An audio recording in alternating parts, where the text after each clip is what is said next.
125 करोड़ का देश, इन 125 करोड़ देशवासी, हम उसको एकात्म भाव से अनुभव करें। हमारी राजनीति की यही तो दिशा है कि कोई हमारे लिए पराया नहीं हो सकता। हमारी विकास की यात्रा में कोई पीछे नहीं रह सकता, लेकिन प्रारंभ करेंगे जो पीछे है उसी की भलाई से शुरू करेंगे। और ये सिर्फ एकात्म समाज रचना के साथ साथ भौगोलिक दृष्टि से भी, जैसे स्वस्थ समाज वैसे स्वस्थ शरीर। अगर किसी व्यक्ति का एक हाथ काम नहीं कर रहा है, दुर्बल है, अविकसित है, शरीर के और अंगों की तुलना में छोटा है, तो उसे स्वस्थ शरीर नहीं कहा जाता। वैसा ही हमारी ये भारत माता, अगर उसका कोई हिस्सा, कोई भूभाग, कोई प्रदेश, कोई जिला, कोई इलाका, ये अगर अविकसित रह जाता है, पीछे रह जाता है,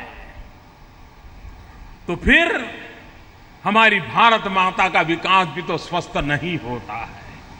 और इसलिए हिंदुस्तान के सभी क्षेत्रों में, सभी भूभाग में, सभी समाज में, सभी लोगों के लिए विकास की समान अवसर की संभावनाओं को हमने तराशता रहना चाहिए, प्रयास करते रहना चाहिए। अगर हिंदुस्तान का पश्चिमी छोर आगे बढ़ जाए और हिंदुस्तान का पूर्वी छोर विकास की यात्रा में पिछड़ जाए, तो ये भारत माता स्वस्थ नहीं लगेगी। और इसलिए इस सरकार की कोशिश है कि हमारे हिंदुस्तान का पूर्वी इलाका, चाहे पूर्वी उत्तर प्रदेश हो, बिहार हो, उड़ीसा हो, बंगाल हो, आसाम हो, नॉर्थ ईस्ट हो, ये सारा भूभाग जहां अपार प्राकृतिक संपदा है,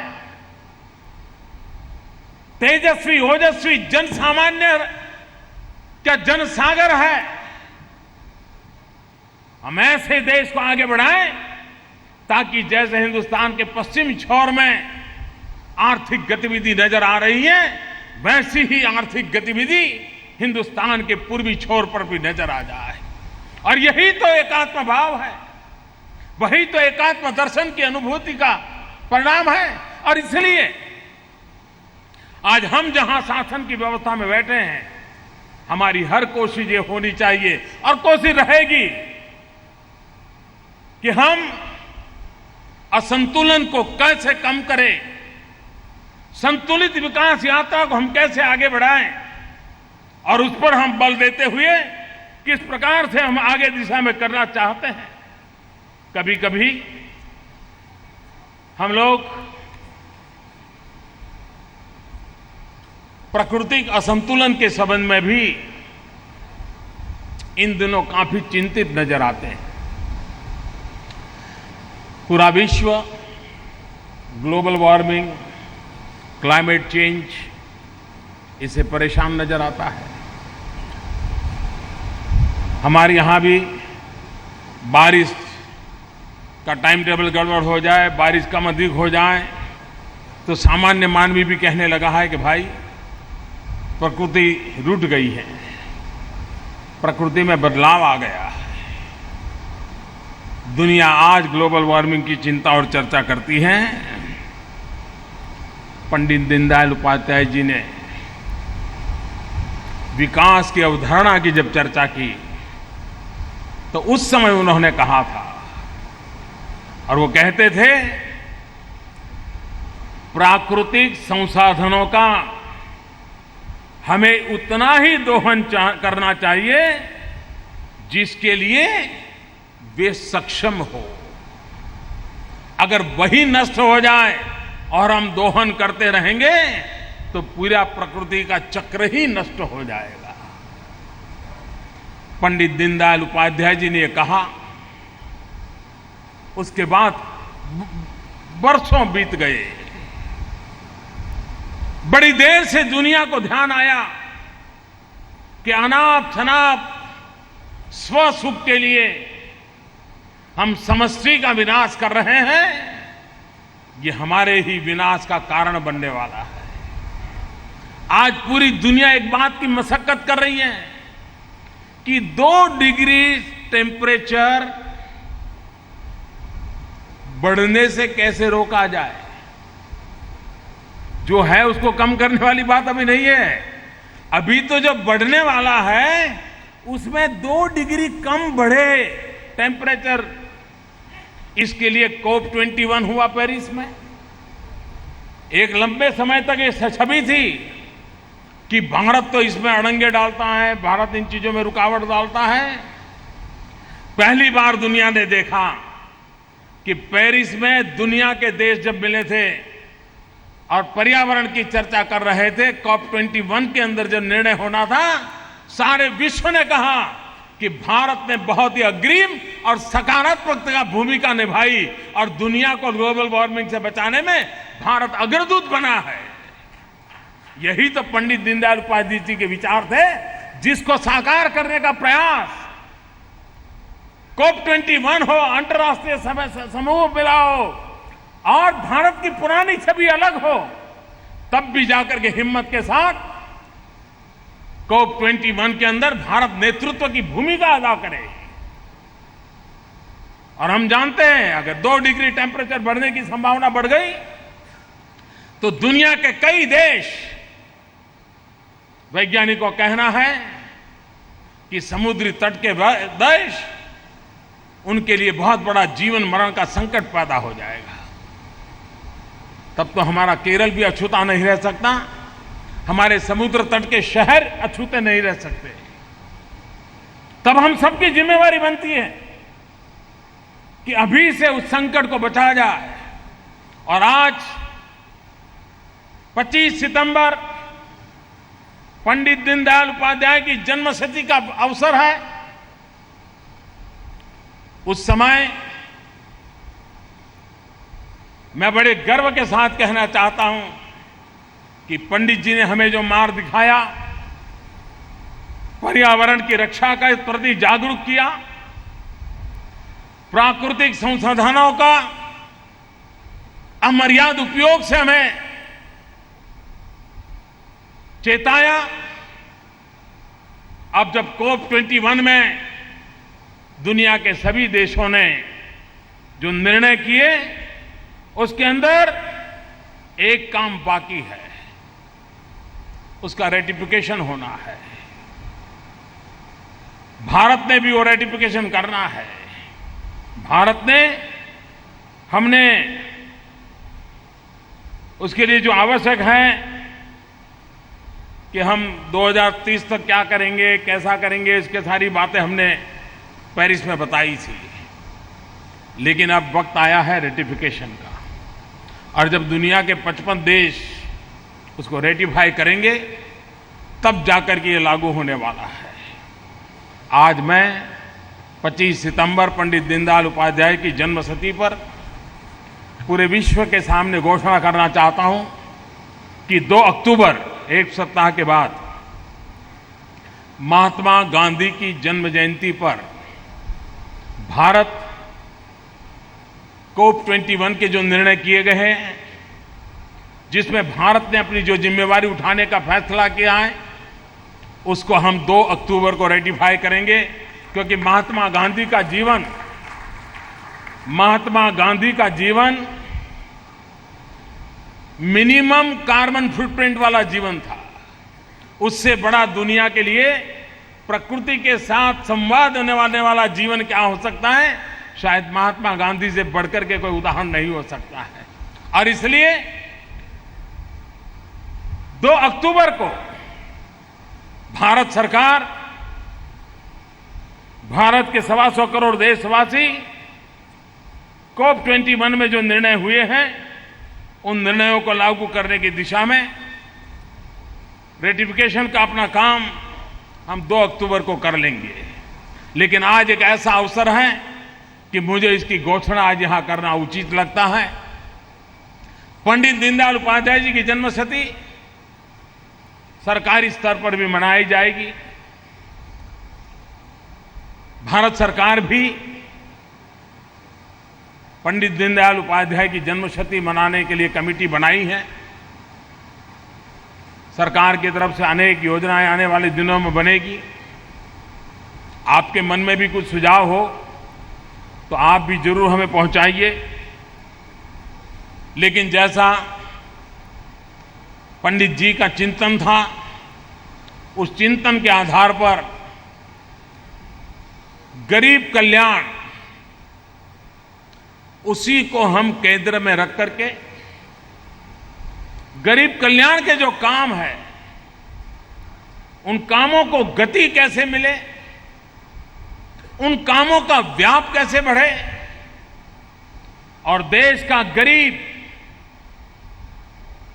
गरीबी के खिलाफ लड़ने के लिए एम्पावर कैसे हो, उसके अंदर वो शक्ति पैदा हो ताकि वो गरीबी को परास्त करने के लिए हमारे इस जंग का सबसे बड़ा साथी बन सके। और इसलिए और जब सरकार बनी थी, जब एनडीए ने मुझे प्रधानमंत्री के रूप में, अपने नेता के रूप में चुना था, उस दिन भी मैंने सेंट्रल हॉल में कहा था कि हमारी ये सरकार गरीबों को समर्पित है। और जितनी योजनाएं बनी हैं, कई योजनाओं का वर्णन यहां हुआ है, मैं योजनाओं का वर्णन करने नहीं जाता। उन सभी योजना के केंद्र बिंदु में वो लोग हैं जो कभी पहले सरकार की विकास की योजनाओं के केंद्र बिंदु नहीं थे। और इसलिए देश के सामान्य मानवी को एम्पावर करना, उस बात को केंद्र में रखते हुए कार्य की दिशा को आगे बढ़ने का प्रयास किया है। पंडित दीनदयाल उपाध्याय जी की जन्मशती में स्वाभाविक रूप से हमें एक नई ताकत मिलेगी। पिछली कार्य समिति में पंडित दीनदयाल उपाध्याय जी की जन्मशती के निमित्त मैंने कार्यकर्ताओं के सामने एक प्रस्ताव रखा था। पंडित जी का मंत्र था, चरैवेति चरैवेति चरैवेति। आज हम सब जहां खड़े हैं, जहां पहुंचे हैं, उसके मूल में उन हजारों कार्यकर्ताओं की श्रेणी भी है जिन्होंने अपना घर-बार छोड़ करके पूर्ण समय संगठन के लिए समर्पित किए। अनेक पीढ़ियां उसमें खप गई। कैडर बेस्ड पार्टी बनाने में उसकी अहम भूमिका रही है। जनसंघ सिर्फ कैडर बेस्ड पार्टी थी, Bharatiya Janata party cadre based मास पार्टी है। और जब हम कैडर बेस्ड मास पार्टी है, तब हम मास पार्टी तो बनते चले और कैडर सिकुड़ दी जाए, ये नहीं चल सकता। दोनों का बैलेंस बना रहना चाहिए। और क्या हम पंडित दीनदयाल उपाध्याय जी की जन्मशती को पार्टी की कैडर के लिए, संगठन शास्त्र के उसूलों के लिए, मूल्यों के लिए हम फिर से एक बार 11 करोड़ मेंबर वाली पार्टी, इन 11 करोड़ मेंबर को कैडर में कन्वर्ट करना एक बहुत बड़ा जिम्मेवारी भरा काम है। और अगर ये हमने कर लिया तो हिंदुस्तान की राजनीति की मुख्य धारा, हम कहां भी हो, हिंदुस्तान की राजनीति की मुख्य धारा कोई बदल नहीं सकता। इतनी ताकत हम लोग खड़ी कर सकते हैं।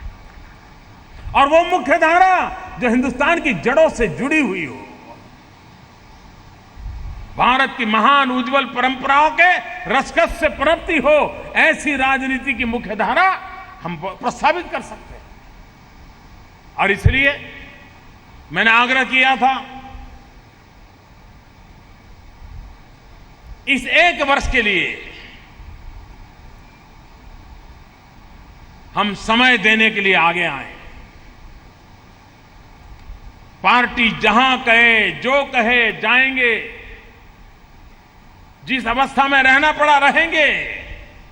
जहां अभी भी भारतीय जनता पार्टी की मूल बात ना पहुंची हो, वहां हम पहुंचेंगे, बात को पहुंचाएंगे।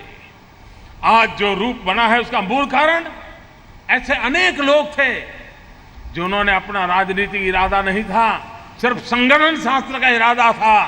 राजनीतिक जीवन के लिए संगठन खड़ा करने का मकसद था, अपने आप को संगठन के लिए आहूत कर दिया था।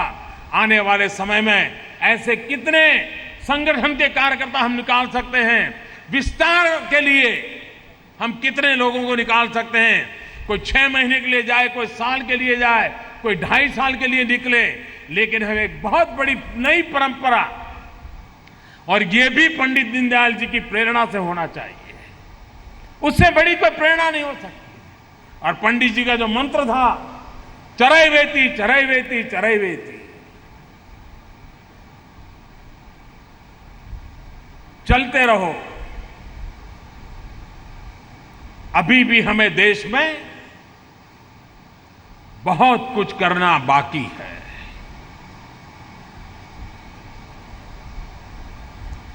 और करने का इरादा साफ है, संकल्प दृढ़ है, और पुरुषार्थ की पराकाष्ठा करने की ठान के रखी है।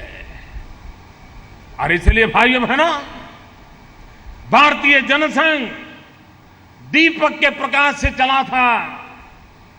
भारतीय जनता पार्टी सूरज की सब किरणों को अपने में समाहित करने वाले कमल के भरोसे चल पड़ा है। एक दीपक की ताकत और सूरज के सब किरणों को अपने में समाहित करने वाले उस कमल की ताकत को भांप करके हमने आगे बढ़ने का निर्णय करना है। अगर हम उस निर्णय में चलते हैं तो हम देश की आशा अपेक्षाएं, निराशा की गर्त में जो डूबे हुए हैं, समाज के एक वर्ग के प्रति जो निराशा पैदा हुई है, उसमें चेतना पैदा करने का काम हम कर सकते हैं। जिस पार्टी के पास इतनी बड़ी, और हिंदुस्तान में हम ही हम हैं जिसके पास इतनी बड़ी संगठन की शक्ति है। हम ही हम हैं जिसके पास निस्वार्थ संगठन कार्यकर्ताओं की फौज लगी हुई है। ये औरों के नसीब में नहीं है। और जिसके पास ये ताकत हो तो देश को बदलने का मांझा भी रखता है। और ये बात सही है। सरकारी योजनाएं बनेगी, इसी विचार से बनेगी। गांव गरीब किसान का भला करने के लिए बनेगी, दलित पीड़ित शोषित वंचित के कल्याण के लिए बनेगी। प्रधानमंत्री का जहां निवास स्थान है वो गुलामी कालखंड से रेस कोर्स रोड से ना जाना जाता था। अभी दीनदयाल जी शताब्दी वर्ष निमित्त उस मार्ग का नाम भी लोक कल्याण मार्ग कर दिया है। चीजें सिंबॉलिक होती है, लेकिन वे लंबे अरसे तक प्रेरणा का कारण भी बनती है। और ये बात सही है कि हमारा एक ही मकसद है, सबका साथ सबका विकास। और ये बात भली भांति हम जानते हैं कि देश की समस्याओं का समाधान मात्र ही मात्र विकास में है। समाज के प्रति खाई मिटानी है तो नीचे के तबके लोगों का विकास खाई मिटाने में मदद करेगा।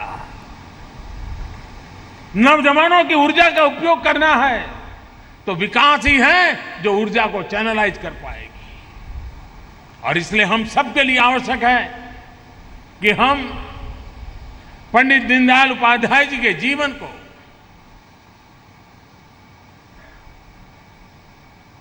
उनके आदर्शों को, जिन मूल्यों की उन्होंने हमारे सामने प्रस्तुति की है और जो मूल्यों को वो जीते थे, उसे लेकर के हम कैसे आगे बढ़े। जैसे हमारे राष्ट्रीय अध्यक्ष जी कह रहे थे, मैं भी उन्हीं लोगों में से हूं। हमें भी पंडित दीनदयाल जी को देखने का सौभाग्य नहीं मिला, लेकिन जब से संगठन में आए, जिन जिन लोगों के साथ काम करने का मौका मिला, हर किसी से दीनदयाल जी के लिए सुनने का अवसर मिलता था। वो कैसे रहते थे, कैसे बोलते थे, उनका स्वभाव कैसा था, ज़्यादा ठंड होती तो उनको कैसी तकलीफ होती थी, बिना रिजर्वेशन ट्रेन के दूसरे दर्जे तीसरे दर्जे की उस समय तो हुआ करते थे, उसमें कैसे ट्रैवल करते थे, कैसी कठिनाइयों से गुजारा करते थे। ऐसी अनेक घटनाएं पुराने कार्यकर्ताओं के पास से सुनने को मिलती है। बाहर के लोगों का एक स्वभाव बना हुआ है, समाज का एक वर्ग है जिसके साथ कोई बड़ी आभा हो, ऑरा हो, जरा तामझाम हो, चमक दमक हो, कोई चमत्कार हो, तभी लोगों को लगता है हाँ यार कुछ है। सादी सीधी निर्मल जिंदगी को एक वर्ग ऐसा है कि उसको स्वीकार करने को तैयार ही नहीं होता है। और इसलिए जब हम पंडित दीनदयाल जी की बात करेंगे तो कई लोग हमें मिलेंगे, अच्छा ये कौन थे भाई? कुछ लोगों को बुरा लगेगा कि जब कोई पूछेगा कि दीनदयाल जी कौन थे। मुझे बड़ा गर्व होगा कि एक ऐसा दल जिस आदमी ने खड़ा किया, जीवन के बहुत छोटे समय में चले गए और एक ऐसा दल बना के गए जो आज हिंदुस्तान पर शासन करने की शक्ति रखता है। वो इंसान कितना बड़ा होगा जिसकी ताकत को पहचानने के लिए ये आज का परिणाम काफी है। और इसलिए वो अपने कालखंड में शायद लोगों की नजर में नहीं आए होंगे, अखबार की सुर्खियों में नहीं दिखे होंगे, लोग चर्चा का विषय नहीं बने होंगे, लेकिन इसके लिए वो उनका डिस्क्वालिफिकेशन नहीं हो सकता। वो तो उनकी पूंजी थी, वो हमारी अमानत है और उसी अमानत को हम गर्व करें। जिस समय हम इस प्रकार के व्यक्तियों की चर्चा करते हैं तो एक वर्ग होता है, वो कहता है कि आप लोग बड़े कमाल हो, छोटे छोटे लोगों को भी बहुत बड़ा बना देते हो।